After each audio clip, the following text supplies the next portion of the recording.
8월 11일 금요일 뉴스와의 온라인 큐티를 시작하겠습니다. 오늘 큐티 본문은 로마서 11장 13절부터 24절까지의 말씀이고요. 제가 오늘 읽을 말씀은 22절 한 절의 말씀입니다. 그러므로 하나님의 인자하심과 준엄하심을 보라. 넘어지는 자들에게는 준엄하심이 있으니 너희가 만일 하나님의 인자하심에 머물러 있으면 그 인자가 너희에게 있으리라. 그렇지 않으면 너도 찍히는 바 되리라. 아멘. 오늘 여러분들과 함께 하나님은 자비로우시지만 준엄하시기도 합니다. 하나님은 자비로우시지만 준엄하시기도 합니다. 라는 제목으로 큐티를 나누도록 하겠습니다. 샬롬, 오늘도 말씀으로 시작하신 여러분 주님의 이름으로 축복합니다. 바울은 듣지 않는 유대인에 대한 하나님의 뜻과 사랑을 이야기했다면 오늘 말씀은 이방인에 대해서 이야기를 합니다. 참 우리가 기억해야 되는 부분인데요. 오늘 꼭 이 말씀을 묵상하고 생각하는 시간을 갖기를 간절히 바라겠습니다. 먼저 17절, 18절의 말씀입니다. 또한 가지 얼마가 꺾이는데 돌 감람나무인 내가 그들 중에 접붙임이 되어 참 감람나무 뿌리에 진액을 함께 받는 자가 되었은즉 그 가지들이 향하여 자랑하지 말라. 자랑할지라도 내가 뿌리를 보존하는 것이 아니요 뿌리가 너를 보존하는 것이라. 아멘. 무슨 말씀입니까? 우리가 큐티를 꾸준하게 했다면 충분히 이해할 수 있는 내용인데요. 유대인 곧 말씀을 먼저 받은 자로 참 감람나무로 비유가 됐다면 이방인들은 돌 감람나무로 비유하고 있습니다. 그런데 여기서 하나님께서 주신 그 말씀을 거부하고 듣지 않자 유대인들은 어떻게 됩니까? 하나님께서 참 감람나무인 유대인들을 꺾어버렸다라는 것이죠. 그리고 나서 꺾어버리고 거기에 어떻게 합니까? 이방인인 돌 감람나무를 접붙임했다라는 것을 이야기합니다. 여기서 기억해야 되는 것은 무엇이냐? 참 감람나무는 하나님의 말씀을 거부했으므로 잘라졌지만 이 말씀에서 말하는 이방인들은 어떻게 표현됩니까? 이미 뿌리가 없는, 죽을 수밖에 없는 돌 감람나무로 표현이 되었다라는 것을 기억해야 됩니다. 이방인들은 원래 죄로 인해 죽을 수밖에 없는 존재들이고 버려질 존재들이며 불살라 죄가 될 운명이었다라는 것을 우리가 먼저 인식해야 되는 것이죠. 그랬던 우리의 존재를 죽게 내버려두지 않으시고 참 감람나무에 접붙였다라는 것을 바울은 이야기하는 것입니다. 그래서 돌 감람나무는 어떻게 됩니까? 참 감람나무 뿌리에 진액을 함께 받는 자가 되는 것이죠. 여기까지 바울이 말하는 것은 은혜입니다. 이방인들이여 너희들이 잘난 것은 아무것도 없고 너희가 한 것도 아무것도 없고 그저 은혜로 말미암아 새로운 삶을 살게 된 것이다. 이것을 바울이 이야기하는 것이죠. 여러분, 우리는 이방인과 같은 존재입니다. 돌 감람나무와 같은 존재 아니겠습니까? 예수 그리스도의 십자가의 보혈로 말미암아 죽을 수밖에 없는 우리가 그저 주의 이름을 부름으로 말미암아 참 감람나무에 접붙임을 받게 되고 그것으로 뿌리의 진액을 함께 받음으로 사는 존재가 되었다라는 것이죠. 그래서 바울은요, 오늘 이방인들에게 아주 중요한 부분을 이야기합니다. 강력하게 말하는 부분이죠. 너희는 자랑할 것이 아무것도 없다입니다. 여러분, 자랑할 것이 있습니까?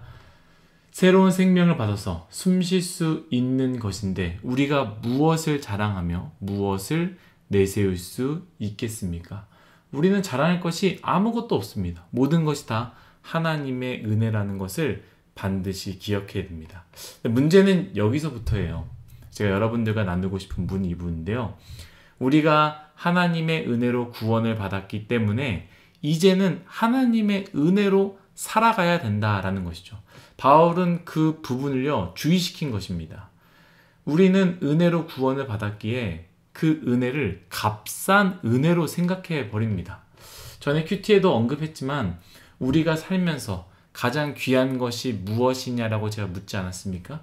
희소성이 있는 것입니까? 남들이 가지고 있지 않는 것, 세상에 한 개밖에 없는 것이 여러분 우리 인생에 가장 귀한 것입니까? 귀할 수 있지만 여러분 그것이 없다고 해서 여러분 우리가 살지 못하는 것이 아닙니다. 그것이 있다고 해서 우리의 삶이 바뀌는 것도 아니다라는 것이죠. 그런데 우리가 노력하지 않아도 받을 수 있는 것. 지구가 좌전을 멈춘다면, 지구가 공전을 멈춘다면, 공기가 없다면, 물이 없다면, 태양이 없다면, 이 모든 것들이 우리에게 공짜로 주어졌지만 이것들이 없으면 단 한 명도 살 수 없다라는 것이죠. 희소성이 있는 것을 난 들고 있는데, 다이아몬드를 가지고 있고 금을 가지고 있는데 그것으로 살면 되는 거 아닙니까? 살 수 없다라는 것이죠. 내 방에 명품이 아무리 많아도 그것으로 내 생명을 이어갈 수 있는 것은 아닙니다. 이처럼 은혜가, 내가 노력한 것은 아무것도 없는데 하나님께서 그냥 선물로 주신 그 은혜를 우리는 무료다 보니, 내가 값을 치르지 않다 보니 그저 값싼 은혜로 생각해 버린다라는 것이죠. 언제든지 버려도 괜찮고, 언제든지 선택할 수 있고, 언제든지 다시 구할 수 있다라고 생각한다라는 것이죠. 이방인들이 그런 마음을 가졌습니다.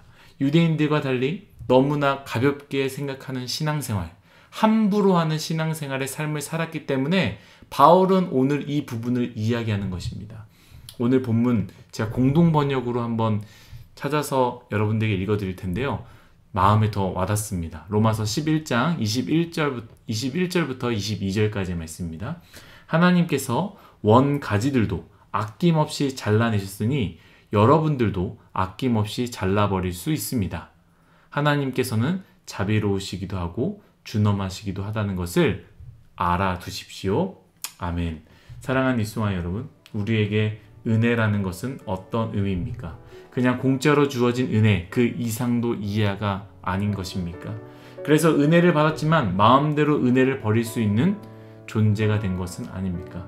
은혜를 받았다는 것은 좋지만 그 은혜로 사는 것은 원치 않아 그 은혜를 저버린 삶을 살고 있는 것은 아닙니까?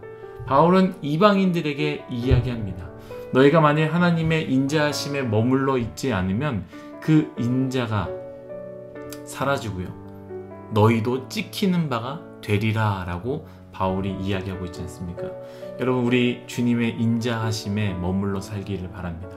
제가 그렇게 살고 싶습니다. 주님의 인자하심, 곧 우리가 하나님의 은혜로 사는 것 아니겠습니까? 은혜로 산다라는 것은요, 마음대로 사는 것, 도망치는 것, 숨는 것, 자연스럽게 흘러가는 것, 그렇게 사는 것이 은혜로 사는 것이 아닙니다. 은혜로 사는 것은요, 주님의 뜻대로 살려고 발버둥 치는 것이 바로 은혜로 사는 것입니다. 누군가는 그렇게 말할 수 있습니다. 우리는 죄인이라서 그렇게 살 수 없다. 노력해도 안 된다. 맞습니다. 우리는 죄인이라서 늘 넘어집니다. 그러나 오늘 다시, 지금 다시 그 은혜를 바라보며 은혜를 선택하는 것, 그것이 주님의 인자하심에 머물러 살려고 하는 것 아니겠습니까? 죄 짓는 것에 죄인이라 어쩔 수 없다라는 말로 자유함을 갖지 마시고 은혜를 받는 자이기에 오늘도 은혜로 살리라라고 선언하고 선택하고 그 은혜를 바라보는 저와 여러분이 되시기를 예수님의 이름으로 축복합니다. 기도하겠습니다. 하나님, 우리는 그 은혜를 하나님의 은혜로 받았습니다. 그렇기 때문에 자랑하는 인생, 내세우는 인생이 되지 말게 하여 주옵소서. 또한 하나님, 은혜로 살게 되었으니 은혜로 살려고 노력하며 은혜로 살려고 발버둥 치는 우리 귀한 뉴스송아이와 제가 될 수 있도록 은혜를 허락하여 주옵소서. 감사하며 예수님의 이름으로 기도드렸습니다. 아멘.